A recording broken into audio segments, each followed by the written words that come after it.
Okay बच्चों, फिर से हम आज रोटेशनल डायनेमिक्स इस चैप्टर के जो भी बेसिक होते हैं, देखो हम क्या करेंगे कि जो भी चैप्टर स्टार्ट करने से पहले उसमें कौन कौन सी बेसिक चीज़ें यूज़ होती हैं उसको जानना बहुत ज़रूरी है। क्योंकि अगर आपको बेसिक पता ही नहीं है तो क्या होगा, उस डेरिवेशन को करने में दिक्कत आएगा। कहीं पे कंपोनेंट रिजॉल्व हो रहा है, कहीं पे हम फोर्सेस को रिजॉल्व कर रहे हैं, कौन सा फॉर्मूला यूज़ कर रहे हैं, कैसे कंपोनेंट एक दूसरे को बैलेंस करता है, ये सब पता चलता नहीं है, बस हम पढ़े जाते। तो हम क्या करने वाले हैं कि बेसिक जितने भी इस लेसन में जिस टॉपिक में यूज़ होगा वो सब पहले मैं बेसिक इस लेक्चर में कंडक्ट करने वाला हूँ। ठीक है, तो ध्यान से देखना, ये बहुत ही इंपॉर्टेंट लेक्चर रहेगा। तो हर चैप्टर के ऊपर मैं ऐसी बेसिक बनाऊंगा जिससे एक कमज़ोर से कमज़ोर बच्चा भी समझ सकेगा, उस टॉपिक को समझने के लिए उसको आसानी होगी। चलते हैं बेसिक की तरफ। Basic for rotational dynamics. सबसे पहले इस रोटेशनल डायनेमिक्स में पहला बेसिक हम देखेंगे कि फोर्सेस को रिजॉल्व कैसे करते हैं, कैसे उसके कंपोनेंट को बनाते हैं। जैसे बच्चों हम बात करते हैं क्वाड्रेंट, जो अब ये जो क्वाड्रेंट होता है, ऐसे 4 क्वाड्रेंट होते हैं। कितने होते हैं? 4। ये है तुम्हारा फर्स्ट क्वाड्रेंट, ये है तुम्हारा सेकंड क्वाड्रेंट, ये है थर्ड क्वाड्रेंट और ये फोर्थ क्वाड्रेंट। इसे हम बोलते हैं एक्स एक्सिस, इसे बोलते हैं हम वाई एक्सिस। ठीक है, क्या होता है, एंगल जो बनता है, एंगल हमेशा एक्स एक्सिस से ही बनाते हैं, ऐसा मानते हैं। ठीक है, तो मैं ऐसे इस पेन को रखूंगा और ऐसे घुमाऊंगा ऊपर की तरफ, तो ये बन गया मेरा एंगल। ऐसे बनाया मैंने एंगल थीटा। तो बच्चों अब ये जो बीच वाला लाइन दिख रहा है ना, ये वाला पहले क्वाड्रेंट में, अगर मान लो ये मेरा रिजल्टेंट वेक्टर है, दिस इज माय रिजल्टेंट, हमने पढ़ा था इसको रिजल्टेंट कहते हैं। तो ये अगर रिजल्टेंट है तो ये दो जो बचे हुए दो हैं ये होते हैं उसके कंपोनेंट। क्या होते हैं? कंपोनेंट। तो इसके दो कंपोनेंट, एक ये होगा और एक ये होगा। अब डिसाइड ये करना है, मान लो इस रिजल्टेंट को मैं कहता हूं आर। क्या कहता हूं? आर। तब इसके दो कंपोनेंट हो गए, आर के दो कंपोनेंट, एक एक्स एक्सिस की तरफ चलेगा और एक चलेगा वाई एक्सिस की तरफ। तुम्हें डिसाइड करना है, आर के हमेशा दो कंपोनेंट होते हैं, एक होता है आर कॉस थीटा और एक होता है आर साइन थीटा। आपको डिसाइड करना है कि आर कॉस किसके ऊपर जाएगा और आर साइन कौन से एक्सिस पे जाएगा। तो बच्चों कि रिजल्टेंट और जिस लाइन में एंगल होता है, रिजल्टेंट और जिस लाइन में, ये लाइन या ये लाइन, जिस एक्सिस के साथ वो एंगल बनाता है उसके ऊपर हमेशा जाता है कॉस वाला कंपोनेंट। कौन सा? कॉस। मतलब इसके ऊपर जाएगा कौन? अगर ये आर है तो इसके ऊपर जाएगा ये तुम्हारा आर कॉस थीटा, और बचा हुआ जाता है यहाँ पे, ये जाएगा तुम्हारा आर साइन थीटा। तो ये जो लाइन है जिससे एंगल जुड़ा हुआ है वो होगा तुम्हारा कॉस कंपोनेंट, और जो बचता है वो होता है तुम्हारा साइन कंपोनेंट। तो इसको हम कुछ इस तरीके से दिखाते हैं, दिस इज आर, ये होगा आपका एंगल थीटा, और ये बनेगा तुम्हारा आर कॉस थीटा, और ये बनेगा आपका आर साइन थीटा। ये हो गया फर्स्ट क्वाड्रेंट में। अब सवाल ये है, अगर सर एंगल ये थीटा यहां के बजाय यहां होता तो तब क्या होता? चलो आगे बढ़ते हैं। अब मैं करता हूं, इसी क्वाड्रेंट में आता हूं। चलो, ये हो गया तुम्हारा आर। अब थीटा यहां पे रखने के बजाय मैं यहां पे रखता हूं। हो गया बच्चों? तो मैंने कहा था अब आर के दो कंपोनेंट, आर कॉस थीटा और आर साइन थीटा। अब थीटा इनके बीच में, तो ये वाला बनेगा तुम्हारा आर कॉस थीटा और ये बनेगा आर साइन थीटा। याद रखना, डिपेंड करता है कि ये रिजल्टेंट किस एक्सिस से एंगल बना रहा है। जिस एक्सिस से एंगल बनाएगा वो हमेशा होगा कॉस कंपोनेंट। क्या होगा? कॉस। अब बचा हुआ होगा साइन। ठीक है, याद रखना, भूलना मत कभी इसे। चलते अब आगे।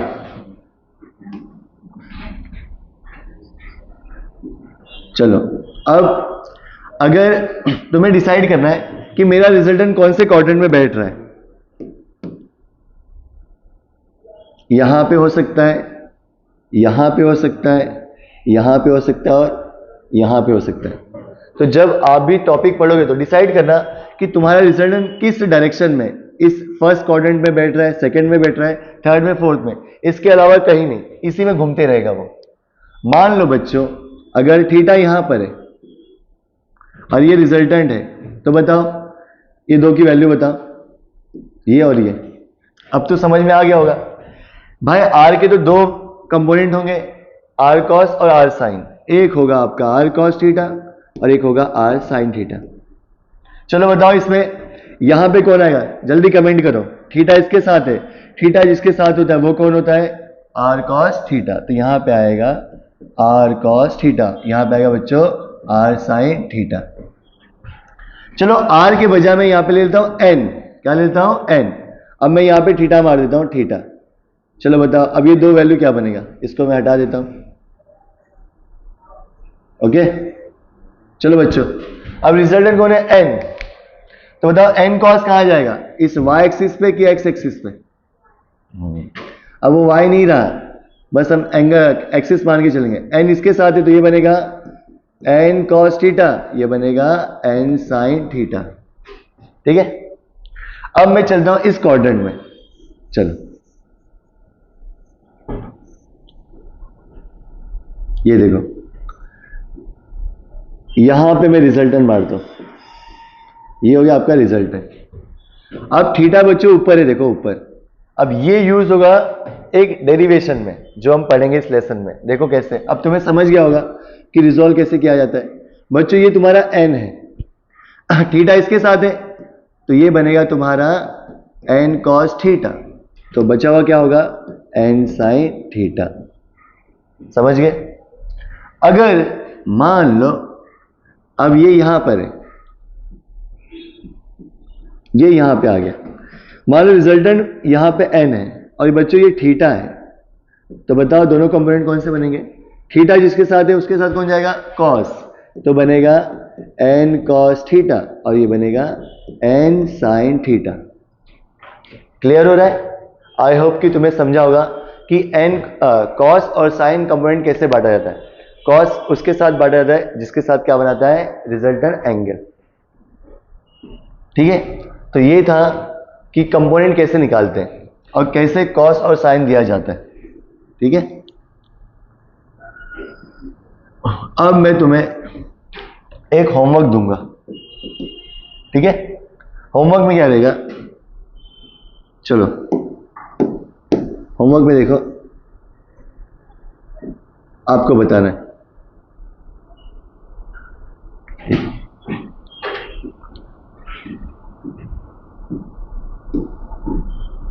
होमवर्क करके फोटो खींच के कमेंट करना है। देखो एक यहां पे लेता हूं मैं एन, ठीक है। यहां पे तुम्हें फाइंड आउट करना है, यहां पे मैं नाम दे देता हूं फाइंड द वैल्यू ऑफ ए, तो यहां बोल देता हूं मैं बी। तो तुम्हें बताना बच्चों ए पे कौन आएगा और बी पे कौन आएगा। आगे एक यहां ले लेता हूं, एन को यहां ले लेता हूं और यहां पे मैं दे देता हूं थीटा एंगल, एंगल थीटा यहां पे दे देता हूं। अब तुम्हें फाइंड करना है यहाँ पे पी और यहाँ पे निकालना है क्यू। तो पी पे कौन सा कंपोनेंट होगा और क्यू पे कौन सा कंपोनेंट होगा मुझे बताना है। फिर एक बार एंगल में लेता हूँ यहाँ पे नीचे, यहाँ पे लेता हूँ मैं एन और मैं बनाता हूँ एंगल थीटा यहाँ पे। ठीक है तो आपको बताना है यहाँ पे x लेता हूँ यहाँ पे y, तो x के ऊपर कौन सा कंपोनेंट होगा और y के ऊपर कौन सा कंपोनेंट होगा। तो ऐसे तीन, एक, दो और ये तीन। बच्चों आपको ये सॉल्व करना है और कंपोनेंट निकाल के बताना है कि कैसे रिजोल्यूशन होगा। ठीक है चलते अब आगे। अब मैं तुम्हें लेके चलता हूं डायग्राम के अंदर। देखो अब समझो ये डायग्राम दिया है, यहां पे एक बॉडी है। पहली बात तो ये समझो उस बॉडी के ऊपर कितने फोर्स लगते हैं। मान लो इस बॉडी का जो वेट होता है हमेशा नीचे होता है, तो याद रखना, पहली बात याद रखो कि किसी भी बॉडी का वेट का डायरेक्शन हमेशा होता है downward. Direction of weight is always in downward direction, downward direction. मतलब बॉडी का पोजीशन कैसा भी हो, बॉडी टेढ़ी मेढ़ी क्रॉस में कैसे भी रख दो, उसका वेट का जो कंपोनेंट होगा वो हमेशा नीचे ही भाग, मतलब वेट हमेशा नीचे होता है। जैसे ये बॉडी है, इसका वेट नीचे है। मान लो इस बॉडी को मैं देखो कितने तरीके से रखता हूं, ध्यान देना अच्छे से, ध्यान दो बच्चों, तुम्हें मजा आएगा। देखो कितना मजा आएगा। अगर मान लो यहां पे ऐसे स्लोप है और बॉडी यहां पे रखी गई है, यहां पे स्लोप है और बॉडी यहां रखी गई है, बराबर। तो सेंटर से इसका वेट देखो, वेट सीधा था, नीचे का वेट, ये वेट जाएगा नीचे mg। बॉडी ऐसा है तो भी वेट जाएगा नीचे mg। मतलब बॉडी ऐसे स्लोप पे, बॉडी ऐसे स्लोप पे, कोई भी पोजीशन उसकी, वेट हमेशा नीचे ही रहेगा, वो बदलने वाला नहीं है। अब इस बॉडी को उठा के मैं से सीधा कर देता हूं, उठा के इसे नीचे रख देता हूं, देखो यहां पे रख देता हूं, तो भी वेट कहां जाएगा नीचे mg। देखो बच्चों, जब बॉडी सरफेस पे सीधा था, कोई एंगल नहीं बना था, तो भी वेट नीचे, एंगल बना के चला गया ऊपर थीटे से, तो भी वेट नीचे, यहां पे कुछ एंगल बना के गया ऊपर थीटा, तो भी वेट नीचे ही है। लेकिन अब इस पोजीशन में देखो, जब बॉडी सरफेस से एंगल नहीं बनाता, जीरो एंगल पे होता है, यहां पे इसका एंगल कितना है, जीरो, यहां से स्टार्ट करेगा घूमना, उस समय नॉर्मल रिएक्शन यहां पे होता है, बॉडी को सरफेस को हमेशा होता है perpendicular.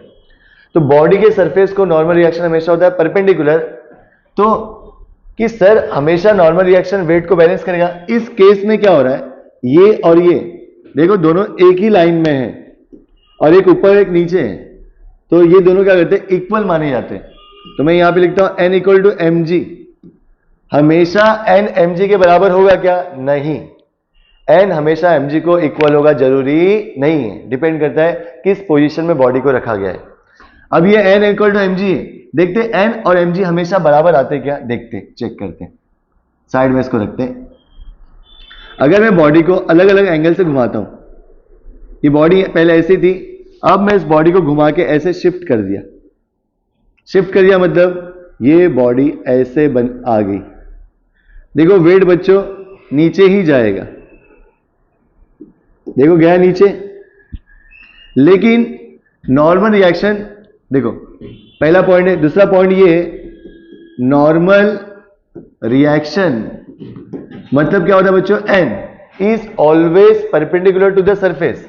Normal reaction is always perpendicular to the surface of body, surface of body.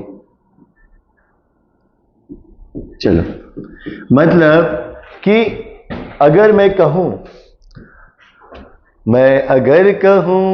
ये बॉडी ठीक है, उसका सरफेस है, नॉर्मल रिएक्शन इसको हमेशा परपेंडिकुलर होगा, ध्यान देना अच्छे से। अब देखो, अगर बॉडी ऐसे घूमती है तो नॉर्मल भी घूम गया है, लेकिन उसको परपेंडिकुलर है।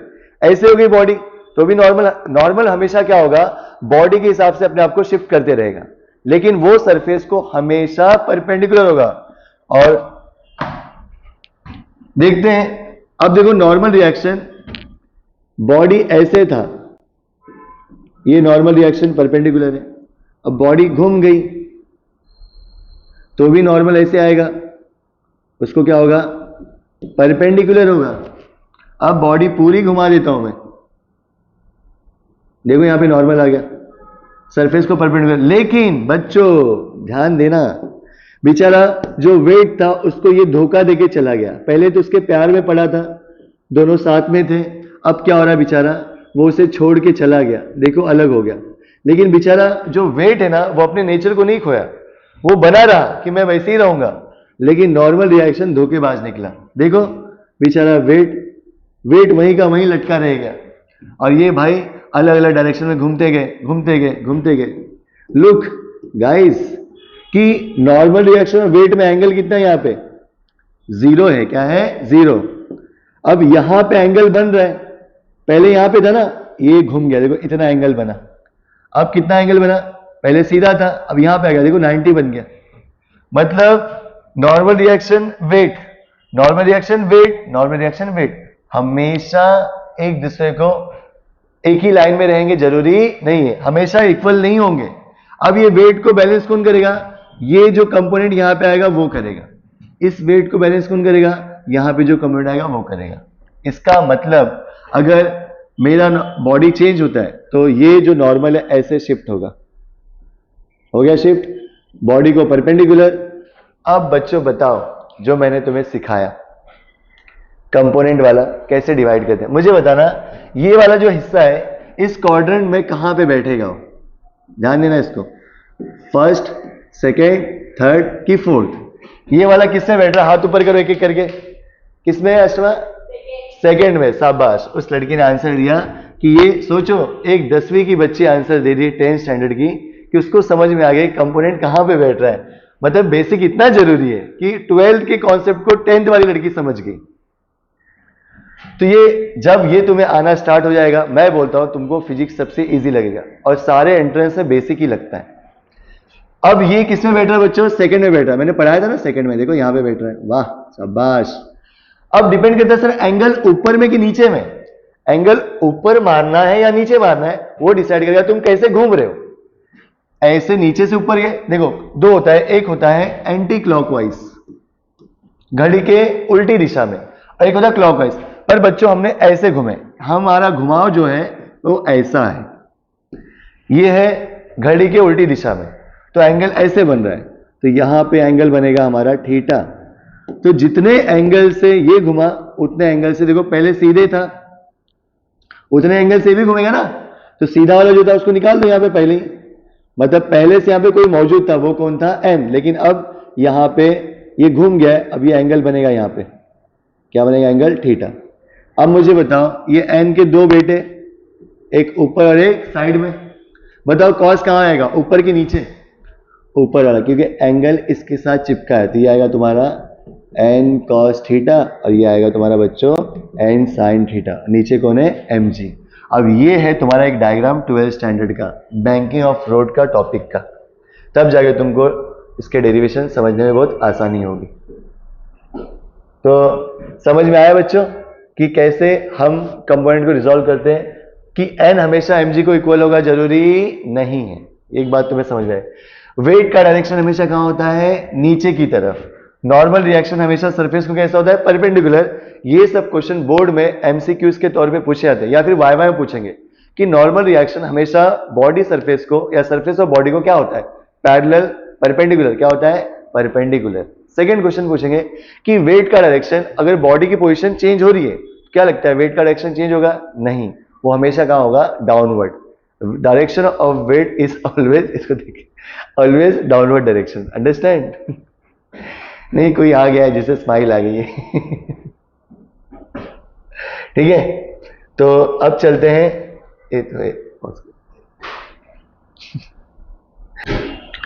अब देखते हैं बच्चों फ्रिक्शन और नॉर्मल रिएक्शन में रिलेशन क्या होता है।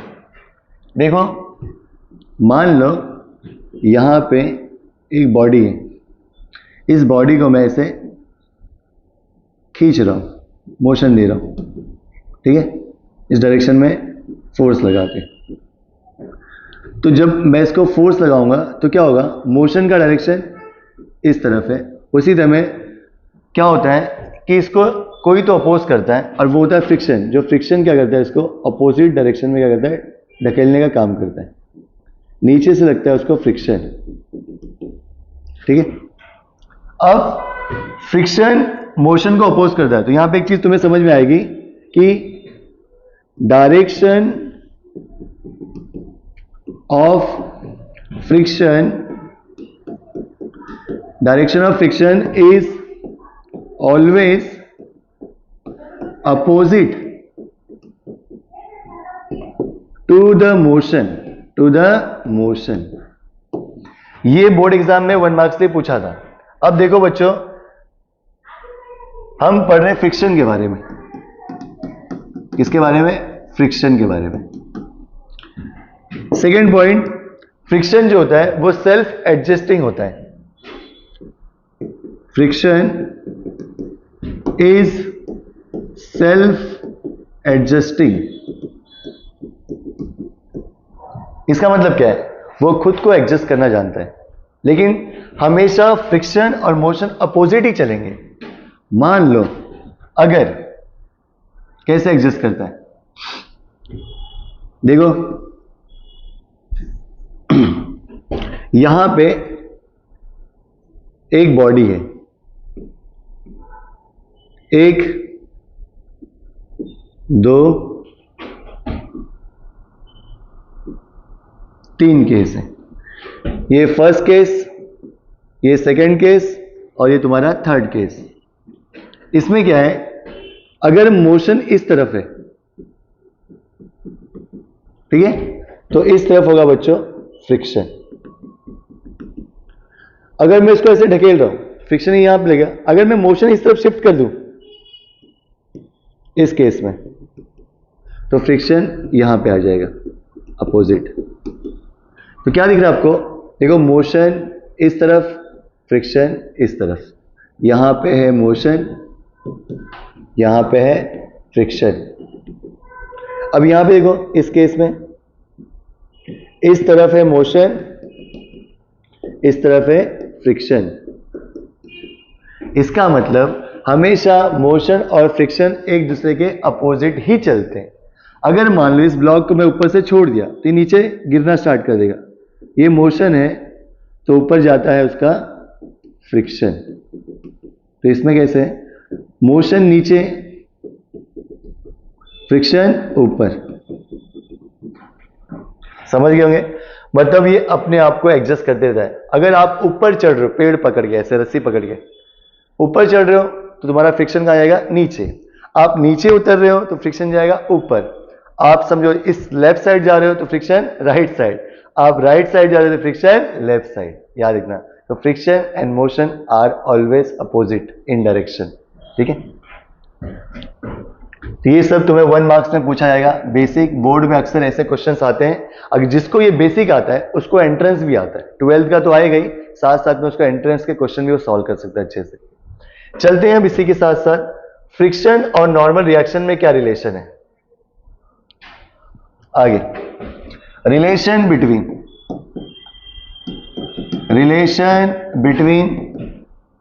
फ्रिक्शन एंड नॉर्मल रिएक्शन चलते हैं। यहां पे तुम्हें एक बेहतरीन फॉर्मूला मिलने वाला है 12th स्टैंडर्ड का। अगर बच्चों मान लो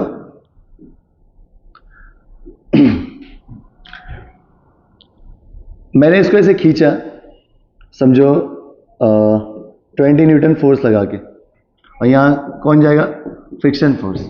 मैं ऐसे खींच रहा हूं तो फ्रिक्शन वहां पे लग रहा है। अगर गलती से ऊपर से भी मैंने फोर्स लगा दिया इसके ऊपर 10 न्यूटन का, तो बताओ मुझे फ्रिक्शन बढ़ेगा कि नहीं बढ़ेगा? अगर कोई चीज को कोई खींच रहा है, अगर मैं उसको ऊपर से दबाऊं तो जो इस फोर्स से पहले खींच रहा था उसको क्या कर लगेगा? और ज्यादा फोर्स लगाना पड़ेगा। मान लो कोई बुक है, कभी कभी क्या होता है, देखो कोई चेयर पे या टेबल पे बैठा रहता है, अगर हमारी कोई चीज उसके नीचे दब जाती है, फिर हम धीरे धीरे खींचते हैं, ठीक है, तो ऊपर से क्या लगता है? उसका वेट लगता है, ठीक है, और नॉर्मल ऊपर। मतलब अगर ऊपर से फोर्स बढ़ाऊंगा मैं, ऊपर से मतलब इसके ऊपर से अगर मैं नॉर्मल फोर्स बढ़ाता हूं तो फ्रिक्शन क्या होगा? बढ़ जाएगा। और प्रेस करूंगा, मैंने इसे पकड़ के रखा है तो उसको खींचना मुश्किल हो जाएगा। जैसे देखो, अब यहां पे ये मार्कर है, मैंने ऐसे रख दिया है, ठीक है, मैंने इसे हाथ से पकड़ा है, किसी ने इसे खींचा, निकाल लिया। अब मैं क्या करूंगा? उसको जोर से इसे पकड़े रखूंगा, एकदम ऊपर से फोर्स बढ़ा दूंगा। जब मैं ऊपर से फोर्स बढ़ाऊंगा तो उसको खींचना आसान रहेगा क्या? नहीं, उसको और फोर्स बढ़ाना पड़ेगा, फट जाएगा, टूट जाएगा।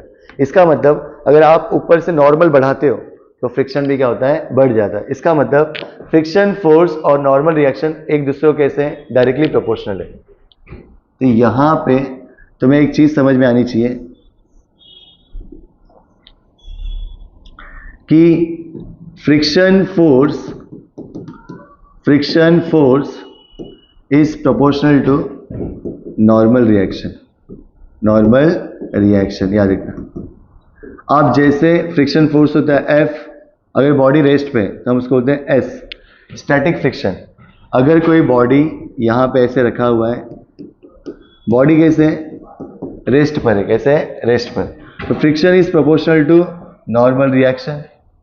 अब जब इस साइन को हटाओगे तो वहां पे जब भी प्रोपोर्शनल साइन हटता है इसको बोलते हैं प्रोपोर्शनैलिटी। क्या बोलते हैं बच्चों? प्रोपोर्शनैलिटी। जब भी ये साइन हटता है तो हमेशा दो चीज आती है, याद रखना। इसकी जगह लेने के लिए कौन आता है? इक्वल टू आएगा और साथ में एक आता है कांस्टेंट। मैं ऐसा कांस्टेंट लिख रहा हूं जानबूझ के क्योंकि ये कांस्टेंट हमेशा अलग अलग सिंबल में आते रहता है। तो याद रखना, जब भी प्रोपोर्शनल साइन आप हटाओगे तो हमेशा वहां पे उसकी जगह लेने कौन आएगा? दो चीज, एक रहेगा इक्वल टू, दूसरा रहेगा कांस्टेंट। तो ये जैसे हटेगा तो क्या आएगा बच्चों? इक्वल टू, और आएगा कांस्टेंट। यहां पे जो कांस्टेंट आएगा उसको हम बोलेंगे म्यू एस, बाजू में कौन है? एन। इस म्यू एस को क्या बोलते हैं बताता हूं मैं अच्छे से। अब देखो बच्चों, ये आपका फॉर्मूला बन गया, F S is equal to mu S into N. कब? जब बॉडी रेस्ट पे होगा। और कभी कभी क्या होता है, इस एन की वैल्यू हम ले लेते हैं M G. N M G कब पॉसिबल है?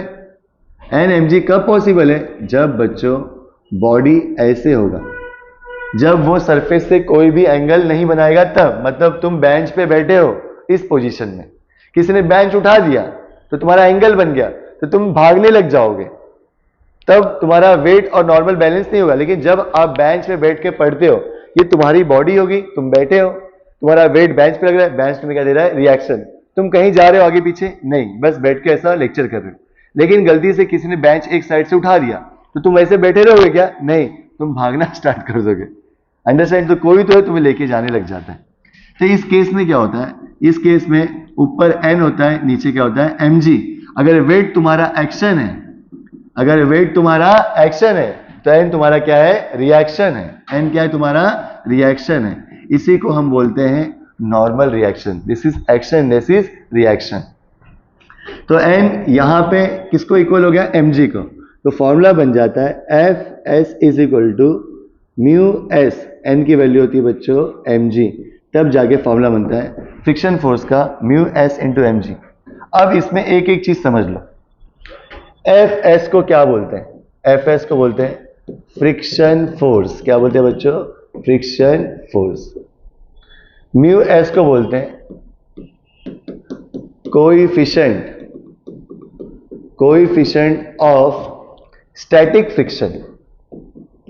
स्टैटिक फ्रिक्शन, स्टैटिक का मतलब होता है जो चीजें किस पे होती है? रेस्ट पे। अब ये कोएफिशिएंट ऑफ फ्रिक्शन क्या होता है बच्चों? जब एक बॉडी दूसरे बॉडी से आपस में कांटेक्ट में आती है तो जब वो कांटेक्ट क्या करता है? उसके मोशन को अपोज करता है, रुकावट। फ्रिक्शन मतलब ही क्या होता है? मोशन को अपोज करना, मोशन को अपोज करना। अपोज मतलब उसके मोशन में रुकावट पैदा करना। क्या पैदा करना? रुकावट। याद रखना। तो म्यू एस को बोलते हैं कोएफिशिएंट ऑफ स्टैटिक फ्रिक्शन। मतलब ये क्या बताता है कि उस सरफेस में कितनी क्षमता है, कितनी कैपेसिटी है कि वो मोशन को अपोज करे। तो देखो कभी कभी क्या होता है, टाइल्स पे ज्यादा फ्रिक्शन नहीं होता, आराम से उस पर स्लिप कर जाते हैं।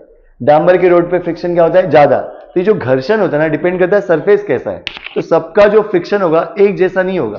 कंक्रीट के रोड का अलग होगा, टाइल्स का अलग होगा, मार्बल का अलग होगा, कांच होता है, कांच ग्लास का अलग होता है, कोई प्लास्टिक का सरफेस है उसका अलग होता है। इसका मतलब कि जितने भी सरफेस है अलग अलग, उनके फ्रिक्शन भी क्या होते हैं? अलग अलग। अंडरस्टैंड? इससे डांबर वाला रोड के ऊपर की स्पीड अलग होती है। तुम समंदर पे चले जाओ, जो रेत वगैरह होता है, बालू, उसमें गाड़ी चलाना आसान होता नहीं है, उसमें अपोजिशन ज्यादा रहता है। तो हर जगह हर सरफेस का फ्रिक्शन क्या होता है? अलग अलग होता है। तो ये डिपेंड करता है फ्रिक्शन, ये फ्रिक्शन किस पे निर्भर करता होगा। सही बात है कि नहीं? तो यहां पे बताता हूं मैं तुम्हें। मान लो अलग अलग तरह की सड़क है, यहां पे जैसे रोड है कंक्रीट का रोड है, यहां पे समझो डांबर वाला रोड है, यहां पे है टाइल्स वाला है, यहां पे मार्बल वाला। तो ये क्या बता रहा है बच्चों? इनके सरफेस अलग अलग है। कंक्रीट वाला अलग होगा, बराबर, डांबर वाला कुछ अलग तरीके से दिखेगा तुम्हें, टाइल्स वाला एकदम गोलू मोलू जैसा रहेगा दिखा दूंगा बाद में। और ये मार्बल वाला समझो कैसा भी होगा। तो देखा जाए तो ये सब रोड का सरफेस, इनके सरफेस सेम नहीं है, सरफेस आर नॉट सेम। अगर सरफेस सेम नहीं है तो इसका जो फ्रिक्शन होगा, इसका कंक्रीट का अलग होगा, ये जो फ्रिक्शन होगा डांबर पे अलग होगा, स्टैटिक फ्रिक्शन टाइल्स का अलग होगा, और फ्रिक्शन मार्बल वाले का अलग होगा। अगर इनका फ्रिक्शन अलग अलग है, इसका मतलब इसके ऊपर स्पीड भी क्या होगी, अलग अलग। समझ में आया? तो यहां पे था रिलेशन फ्रिक्शन के बारे में और नॉर्मल रिएक्शन के बारे में। ठीक है, F friction force mu S हो गया। उसके बाद तुम्हारा जो एन है, एन को बोलते हैं नॉर्मल रिएक्शन। क्या बोलते हैं बच्चों, नॉर्मल रिएक्शन। ओके, बाकी एम जी आपका होता है वेट। ठीक है, तो इस वीडियो लेक्चर में हमने कुछ बेसिक कवर किया। अगर आप इस बेसिक को देखोगे, मैं लिख के देता हूं, आपको सब डेरिवेशन इजी लगेगा और साथ साथ में न्यूमेरिकल सॉल्व करने में आसानी होगी और एंट्रेंस भी आपका अच्छा जाएगा।